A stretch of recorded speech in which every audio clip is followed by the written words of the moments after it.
I'm Ko-Kok Kwang. People call me Kwang for short.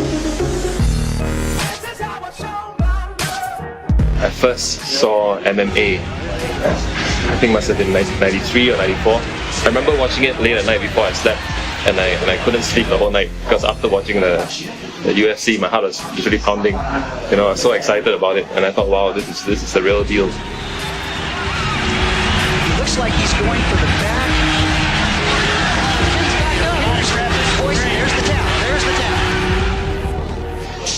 But of course, the whole MMA scene was very quiet in Singapore for many years, and I think, but maybe in about the year 2000, I met some friends, some people who became friends, and they practiced Brazilian Jiu-Jitsu. Some of them did Muay Thai, and they started talking to me about it, and then I realized, oh, holy cow, this UFC thing, this MMA sport is actually here, you know, and people are doing it. But the common complaint that I had from a lot of the guys is that they're all very excited about it. They all know about the UFC, about MMA, but they had no real opportunity to train. Like a lot of the guys I met were doing BJJ, which is what's going on back there now.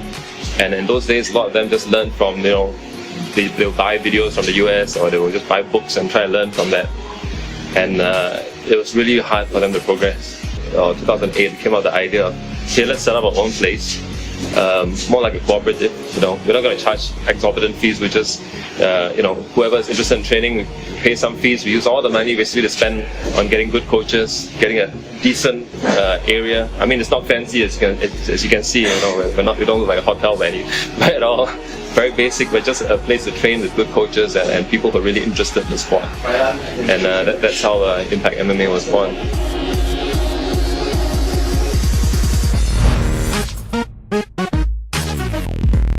The gym, the biggest investment, the biggest thing that we need in the gym is space. We need a place which is central, accessible to our customers. And there's also certain qualities of the space that we need. Unlike say aerobics gyms or other kind of fitness gyms, each person on the mat needs a few meters of space around him for safety. If you look at our layout here, it's just open, no pillars. And that's tricky to find because we can find spaces big enough, but once you have a pillar right in the middle, you know, a 3,000 square foot place could be as good as a 2,000 square foot place because the area around the pillar is essentially useless.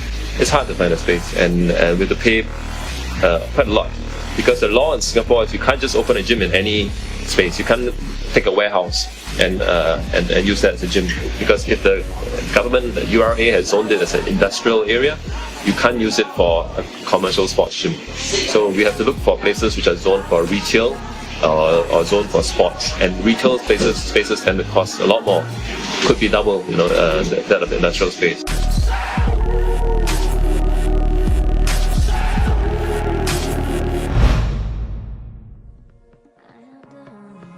It was the first time I started doing a lot of business with people in Thailand, in Pakistan, suppliers, because even like the guy who built the ring and all that, there were a few nightmares. The guy who was supposed to set up a ring was based in Thailand.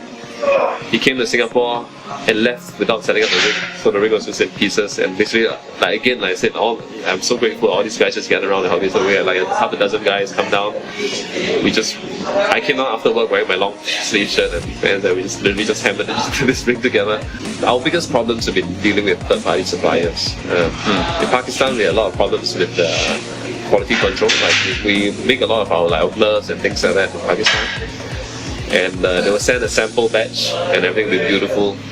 And the second batch comes it's totally different, like the colors are different and things like that. And then I have to call the guy and like, what's going on. And then, like for the first year, almost every shipment of goods there will be something wrong. There'll be short number, supply, wrong design, wrong sizes, things that fall apart after using it. It took us ages to slowly sift through the bad suppliers, control them.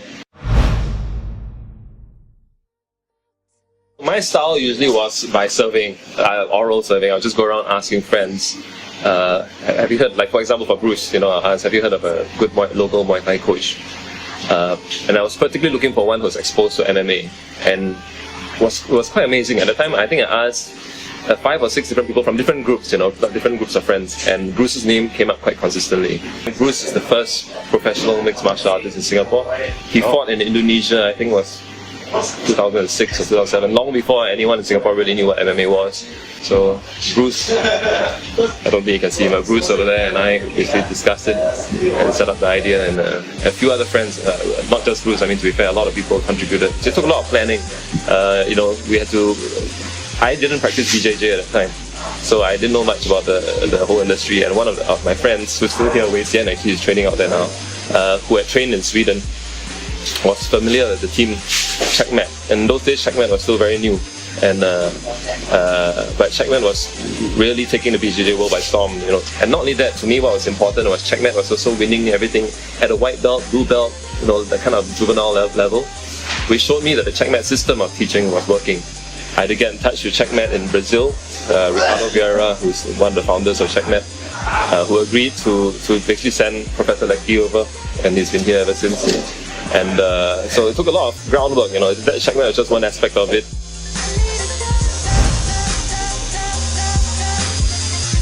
The most important thing is basically, it sounds a bit almost too obvious to say, but coaching ability.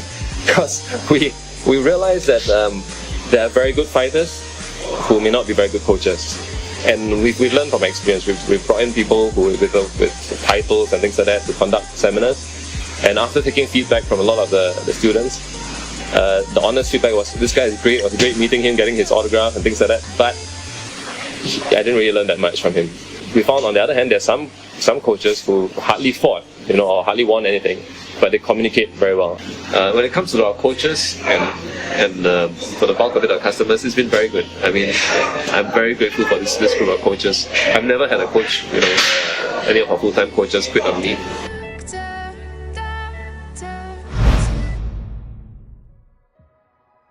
The spirit of the gym is quite different from a lot of other commercial gyms. I mean, here it's sort of, we help each other. I try to keep the fees as low as possible, enough to pay the rent and pay for the coaches, and people sort of help me back a lot, and I'm very grateful for that. I think, like I mentioned before, the one luxury that we have in this gym is that the owners or the investors in this gym all have their day jobs, so we're not relying on the gym for our day-to-day income, to survive. So we had a bit more flexibility. Juan from just fought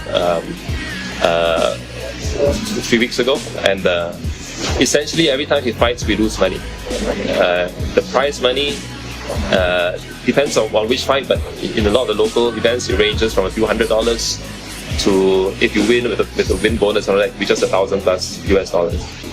At this level, fights are actually loss-making, but we do it to develop their careers. It gets the gym publicity as well, which is important for us. But right now it's sort of the investment period, and then hopefully when these guys go pro, they make it to the big leagues, it pays back in the future. The cost of running a BJJ program is loss-making as well, and a lot of gyms will not maintain that. It makes a lot more sense to be just a Muay Thai focused gym, because to be honest, Thai trainers expect a lot less. Even in terms of salary, they expect a lot less salary. It's not right to tell you the exact amount that, say, Lecky earns, but it qualifies for employment pass if you had the right educational, if you had a university degree, we could get him an employment pass. So it's at a higher level. Thai coaches expect a lot less because they earn a lot less in Thailand, and to fly them to Singapore is about like $200. So compared to $3,000. So if we were just purely profit driven, we'd be doing 90% of our classes Muay Thai. We would just get maybe a local, brown belt or purple belt to teach BJJ, which is a lot cheaper. We don't have to pay for accommodation, we don't have to pay for flights, and pay a fraction of the fees.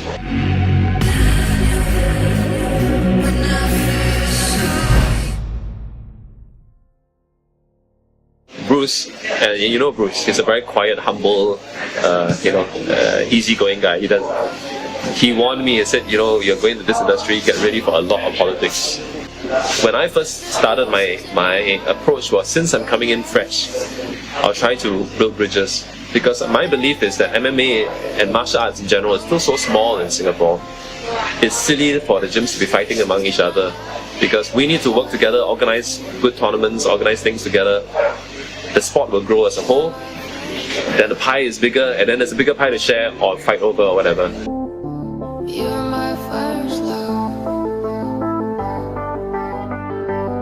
You're my first love. I don't know if you know, I'm a lawyer by day, so I'm still a lawyer. Right? So this was not definitely not a profit-making exercise. My advice to anybody out there: if you want to start a gym to make big bucks, it's not the right thing to do. Just common sense. Okay, fortunately, with my wife helps me do the day-to-day administration, but there's still a lot of time. I mean, there's so much that goes on behind the scenes. Especially, I help get fights for the fighters, negotiating fight terms, getting sponsorships for them. Just a lot of things, getting the right equipment for their training. And one thing, again, I must say I'm very happy about and very grateful for is that a lot of people are just helping me just because. I mentioned Shunong, all that he helps me. He helps get fights for the fighters. Sometimes he'll communicate with people from a certain fight organization. So people gather around and some very nice people offered to help design some of our logos for us recently. So things like that. That's very helpful.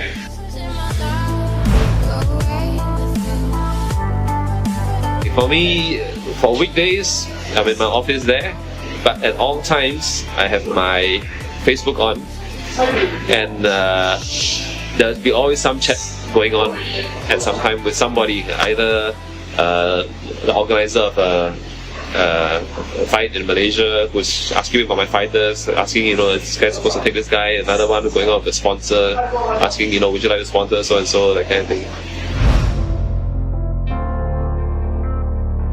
There are two aspects of this. As a businessman, is to make as much money as possible, or to stick to the gym philosophy. And we have to strike a balance.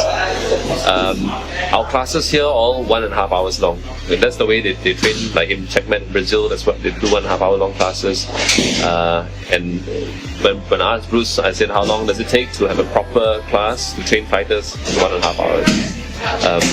I've had people advise me that's silly. They said if you have 1 hour classes, it's shorter, it's more comfortable, and you can pack in so many more classes a day. You will have so many more students, so many more members. And you can differentiate classes. You can have easy classes for people who just want to come and work out at a martial arts gym, put on the Muay Thai shorts and just sweat a bit and go home. And you can then have fighter classes for higher level people, that kind of thing. But from day one, our philosophy was we want to produce people who can fight.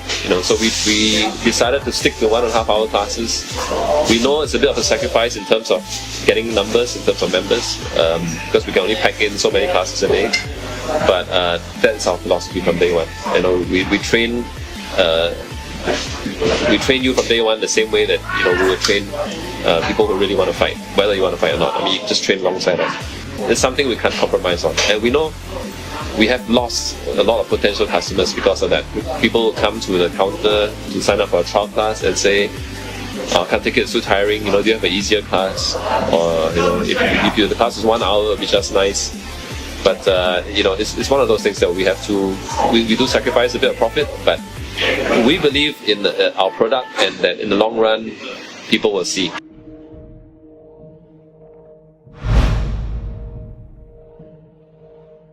One common trend that I've seen are young boys or girls who come in not in very good shape. Like a lot of the kids nowadays who spend all the day in front of the computer. But they come in not very good shape, shy and humble, and a little bit, the sort of guys who will talk to you without looking at you, a bit nervous. And they just want to learn martial arts. Very often it's because they get bullied in school or things like that, and they just want to learn how to stand up for themselves. And that's the one sort. The other sort just watch MMA. I like it, it's a sport. But this first kind of customer, they come in and they start training, and they get better, they get more confident. And very often 2 or 3 years later, I'm looking at this guy and thinking, you look a completely different person from 2 or 3 years ago. You're more self-assured, you're confident, and that's the beauty. I mean, of course, their technique, their fighting becomes very good, but you can see these guys, sometimes come in when they're 16, 17, and by the time they're 18, 19, 2 years later, they're completely different people. and that's the beauty. And I think it's what develops inside that's as important, as the physical aspect of it. I absolutely think so. It's amazing when I first started out. First of all, first came into the MMA scene, and I seen MMA on TV, but I don't know the guys. I didn't know these fighters on TV. I was always curious as to what kind of people these fighters would be. Right? They usually covered in tattoos and big bulky muscular guys. But when I started meeting the guys one by one, I found them to be incredibly humble. Most of them are a bit shy and soft-spoken. I mean, you've seen the guys here. You've seen Gary. Look at Bruce. Look at Lecky. Who they're not the sort that walk around with the swagger and find trouble. They seem to be very calm, well-balanced people, and I found that very curious because in the cage they look like monsters, right? And then, I started understanding a bit more. You see these guys sparring MMA, throwing full-blown punches at each other. I cut you in the eye, I make your nose bleed. But the moment the referee says stop, right, they're embracing and good fight. That was great what you did. And then I started realizing one aspect of it, of martial arts training, which I think it becomes very apparent to me, is that people now look at combat or fighting as a sport, and in some sense it draws that violence away from them. They don't look at it as a way of resolving disputes. They don't look at it as a way of punishing someone anymore. They just look at it as a competition, and they fight at such a high level and train at such a high level here that a lot of them have no interest in just getting a street scrap. Is as silly as like taking candy from a baby. And so that the ability to think before you fight, I think it's now ingrained in all these guys, because MMA or Muay Thai or any of these fighters, it's a thinking game. You don't just go in swinging, you will lose. So automatically when a situation where we're about to fight, for guys training martial arts, we think first, whether it's thinking about technique or thinking about getting a good position or how to set up a strike, but we think first. And I think that extra 3 seconds which we take to stop and think also gives us the opportunity to think about, is this fight worth it? Is it right to swing at this guy? And that kind of thing, and it's amazing because of all these guys here. All these guys are trained fighters, but in 3 years I never had a case of a guy coming, I got a fight outside. No one's ever told me that, not once. Well, for me, the most common misconception is they think I'm an expert myself, which I'm not. I'm a student like everybody else. Some people think, because as gym owners we're sort of like managers also for our fighters. And some people think that the fighters are exploited, and I think that happens a lot in Thailand. I've heard stories of fighters really being exploited. I mean, we've heard all about Wakau's situation, and I don't know who's telling the truth, but it sounds quite nasty, and things like that. But it's very different. I mean, here everyone's just like friends. I just come, I'm hanging out with the guys all day long. After work, sitting around on the mat, coming to roll with them, things like that. It's a different setup here, so I can't speak on behalf of all gym owners, because like I said, we have the luxury of having this just as more like a cooperative. We just the owners just do this because we love it. So yeah, but I can imagine it's hard for some gym owners to make a living if they really just live off the gym, and then they may have to take a cut from their fighters' purse and things like that. I think that's understandable. But fortunately, we don't have to do that.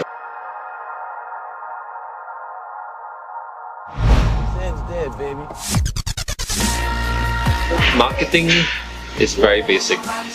You will never see an advertisement in the magazine. You never see any. We hardly do all these like road shows. We turn down a lot of invitations to do demos here and there. Maybe once in 2 years we've done one.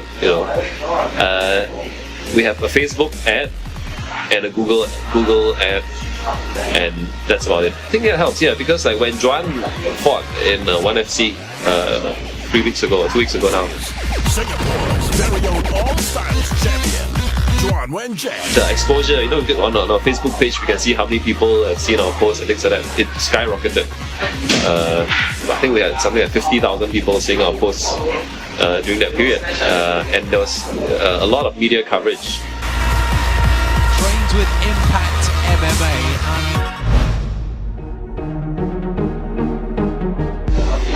right now our main vision is to produce top-level fighters.